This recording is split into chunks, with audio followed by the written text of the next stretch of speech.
everybody. I welcome all of you on Dhanaji Arya YouTube channel.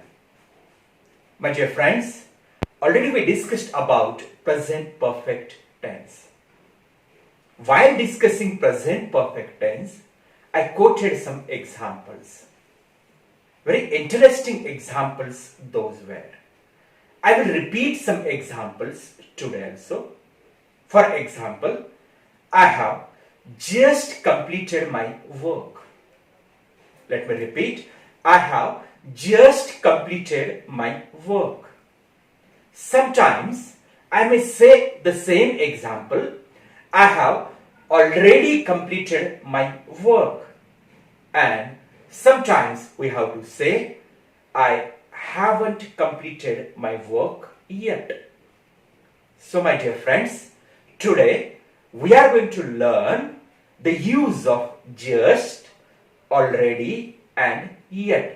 हो मित्रांनो, आज आपण just, already आणि yet या तीन ऍडव्हर्ब ऑफ टाइमचा उपयोग वाक्यामध्ये नेमका कसा करायचा त्याबद्दल आज आपण डिस्कस करणार आहोत. Yes. So one by one we will discuss. What is the meaning of just? Just I'll quote one more example. I have just called him. मी त्याला आत्ताच कॉल केलेला आहे. I have just called him.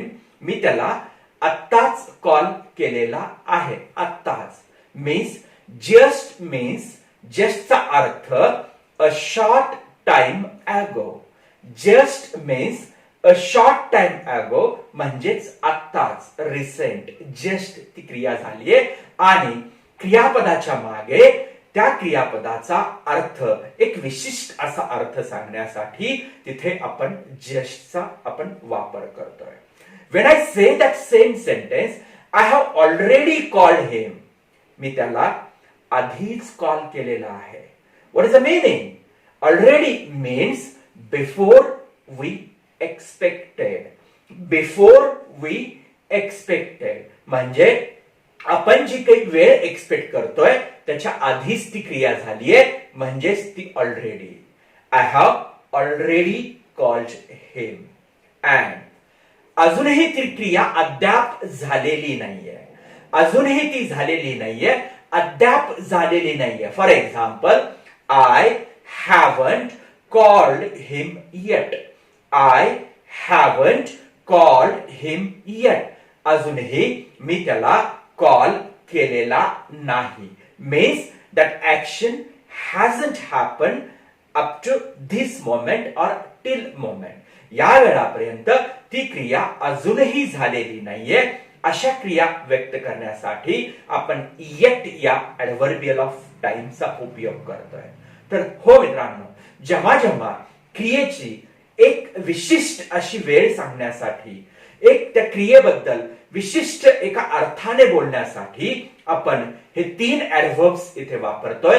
Time expressing ऍडव्हर्ब्स वापरतोय. Number 1 that is just, की ज्याचा अर्थ होतो short time ago. Number 2 that is already, की ज्याचा अर्थ होतो before we expected. And one more thing is there that is yet, की ज्याचा अर्थ होतो की अजूनही ते झालेलं नाहीये. Means till moment that action has not taken place. असं बोलण्यासाठी आपण या तीन ऍडव्हर्ब्सचा आपण उपयोग करतोय. तर याला आणखी समजून घेण्यासाठी आणखी एखादं आपण एक्झाम्पल या ठिकाणी डिस्कस करूया. Suppose if I ask the question to somebody. Suppose if I ask the question to somebody, have Rohit and Raju come at home? Have Rohit and Raju come at home? Answer: yes, they have just come. Yes, they have just come. Just come means they attach before some time, before little time, you know that they have just come. They attach alele ahet. The same answer if somebody gives, they have already come. ते आधीच आलेले आहेत. म्हणजेच काय, I am expecting they will come at this moment. आता ते येतील किंवा आता येतील, पण माझ्या अपेक्षेच्या आधी, मी विचार करण्याच्या आधीच ते ऑलरेडी आलेले आहेत, म्हणजे ती क्रिया एक्सपेक्ट करण्याच्या आधीच झालेली आहे, म्हणून आपण म्हणतोय दे हॅव ऑलरेडी कम. आणि हो, जर उत्तर असं आलं दे हॅवंट कम येट, ते अजूनही आलेले नाही, म्हणजेच ते क्रिया अजूनही झालेली नाही.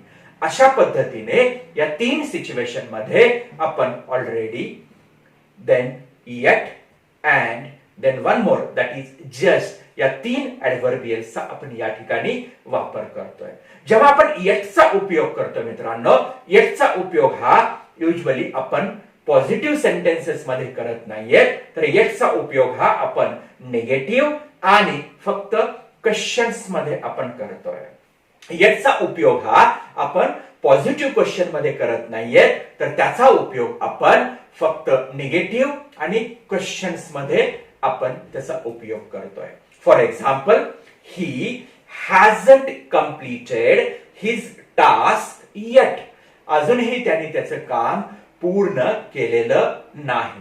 किंवा तुम्हाला प्रश्न करायचा आहे, हॅव यू और haven't you completed your work eight, अजूनही तू तुझं काम पूर्ण केलेलं नाहीस का, असा जेव्हा प्रश्न करायचा आहे तेव्हा मात्र आपण येट वापरू शकतो. पण पॉझिटिव्ह सेंटेन्सेस मध्ये येटचा वापर आपण करत नाहीये, त्याचा वापर आपल्याला करता येत नाहीये. तर अशाच पद्धतीने मित्रांनो, या तिन्ही ऍडव्हर्बियल ऑफ टाइमचा उपयोग आपण मोस्टली प्रेझेंट परफेक्ट टेन्स मध्ये करतोय, आणि ती जी क्रिया आहे त्या क्रियेचा एक विशिष्ट अर्थ सांगण्यासाठी आपण जस्ट, ऑलरेडी आणि येट या 3 ऍडव्हर्ब्सचा आपण वापर त्या क्रियेसोबत करतोय. Hope you might have understood, my dear friend. So we are going to stop over here. Thank you, my dear friends.